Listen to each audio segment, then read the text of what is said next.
Estamos na reta final deste debate sobre o Banif. Camilo Lourenço, fiquei com a ideia de que não querias falar, é verdade? Não, é só mais uma frase que é para Muito dizer. bem, também só uma frase, então são menos de 30 segundos. Eu prezo muito o Carlos, mas eu acho que ele há bocado não percebeu o que eu quis dizer. Eu não estava a comparar crimes entre BPN, BES e Banif. Sim. Eu estava a dizer da oportunidade do jornalista dar a notícia ou não sabendo que é de um banco, apenas isso. Não estava a fazer juízo de valor e a dizer este é pior, este é criminoso, aquele é criminoso, ou são todos iguais. Não estava a dizer isso. Carlos Abreu Mourinho, estamos na reta final. O que espera desta Comissão de Inquérito ao Banif? Eu espero da Comissão de Inquérito a continuação do trabalho que tem feito. Esta Comissão de Inquérito tem tido alguns problemas que, por exemplo, na Comissão do BES não aconteceram, mas eu ainda assim tenho uma grande esperança de que o apuramento dos factos, através dos depoimentos, dos documentos, da confrontação das várias versões, resulte daqui um esclarecimento muito maior, tal como aconteceu noutras comissões de inquérito, daquilo que se passou. Deixe-me só dizer, e vou ser absolutamente telegráfico, a questão do N+1 e da ajuda pública. Essa questão foi colocada, o N+1 é uma cópia de um plano que serviu praticamente numa relação de similitude profunda para salvar um banco da Catalunha. Isso não é verdade? É verdade. Três factos aqui que... Um banco em 2014. Sim, não tem nada a ver. 2014. Não tem nada a ver uma coisa com Carlos Abreu Mourinho está a romper a minha gestão de tempo. Não é isso, é que estou a ser interrompido, é no instante. E, desde o início, no mesmo caso, a Comissão Europeia, as entidades europeias e a DGCOM diziam que era preciso dinheiro público. E não foi. E, portanto, é isto, era um processo de negocial que tinha... Foi aceita a ajuda. Foi precisa na mesma, mas foi aceita. Exatamente. Foi aceita antes de continuar essa negociação. E essa negociação não foi feita. Deixe-me só dizer... Foi preciso. Direita e esquerda, eu tenho que passar a Cida Meireles, senão não temos tempo. Foi preciso, mas foi aceito. É diferente. Cida Meireles. O que não se diz, sim, mas... Miguel Tiago, temos 2 minutos. A pergunta é o que espera desta Comissão de Inquérito e é para finalizar o debate. O que esperamos desta Comissão de Inquérito... A Mariana também se deu a sua posição. Do ponto de vista do PCP, é clara a identificação dos factos e ser capazes de retirar as consequências políticas disso. E há uma consequência política que nos parece que é muito evidente e que andamos a tentar tapar desde a primeira Comissão de Inquérito sobre a banca. E desde o início do colapso da banca. É que precisamos de uma banca que seja escrutinável, que seja transparente, que esteja ao serviço do país e da economia, do desenvolvimento e do progresso, e que, se basta ser pública para isso, não. Mas é só a pública que nos pode garantir isso. Porque uma banca cujo polícia não passa de um biombo que esconde para o exterior o que o ladrão lá faz dentro, que é o Banco de Portugal. Isso é outra história. Isso é outra história.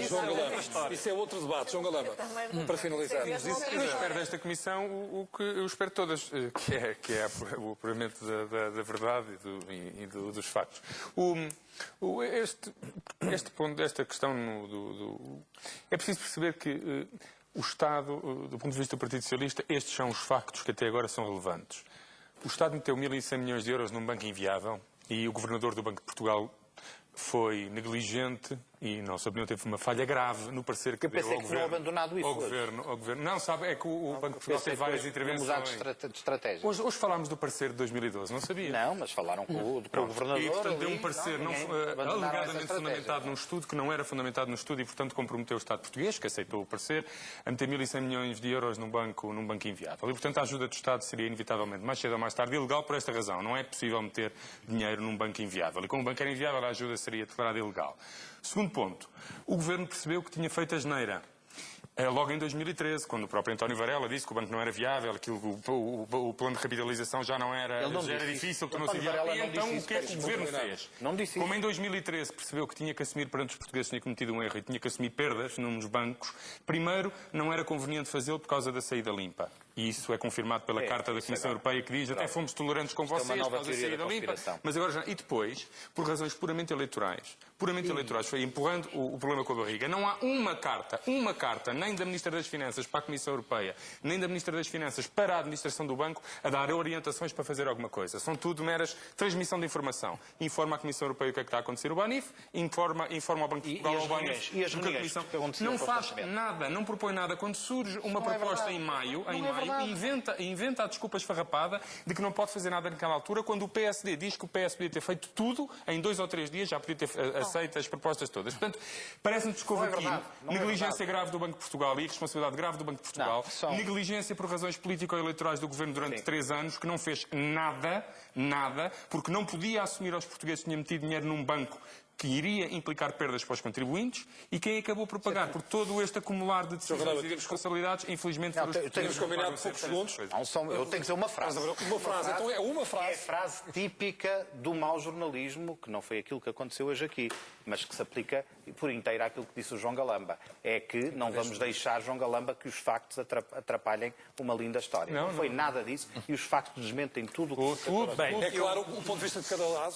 Sérgio, temos mesmo de terminar o mais rápido possível, por favor. O que é relevante para a TVI é que um banco teve que fechar, que isso custou 3 mil milhões de euros aos contribuintes portugueses. Nós não somos os guardiões dos contribuintes, mas também não podemos assumir o ónus do que aconteceu aqui. Portanto, o que nós verificamos é que há uma disputa entre os partidos que têm estado no poder em rotação para ver quem é que teve mais responsabilidades nos últimos 8 anos pelas falências e pelos colapsos que o sistema financeiro tem assistido. Não é o nosso campeonato. Não vamos entrar nisto. E, tal como se discute... É o dia-a-dia da Assembleia da República. Exatamente. É sempre a ver quem é que fez pior entre eles. Como se discute responsabilidade... Como se discute a responsabilidade dos gestores que estiveram à frente de um banco que era público. Como se discute a responsabilidade dos partidos que nomeiam ministros que, por sua vez, têm uma responsabilidade política sobre este banco. Isso é fácil, Sérgio, é com eleições. Espera. É como se julga partidos. Em democracia é com eleições. Acabar. Como é possível discutir isso tudo? Está-se a discutir também, neste caso concreto, o papel do jornalismo. E como temos trazido à antena a responsabilidade política, a responsabilidade dos reguladores, tínhamos uma de 2 opções. Ou subiávamos para o ar e fingíamos que não era nada connosco, ou trazíamos à antena um debate sobre o que é que deve uma imprensa, perante factos que são graves, que têm noção que são graves, deve fazer. E não quis constranger ninguém. Peço desculpa se sentiram isso. Aliás, acabo como comecei, agradecendo a presença deles, porque mesmo para manifestar as divergências, eu aprecio muito quem vem aqui e quem não se esconde. Independentemente das questões institucionais ou não, porque o facto de ser ministro não impede que as pessoas discutam livre e responsavelmente aquilo que alguém vai ter que pagar, e é muito. É só. Está na hora de encerrar este debate. Agradeço a presença de todos. Não perca já a seguir nos olhos aqui na TV 24. Tenham uma boa noite. Até à próxima.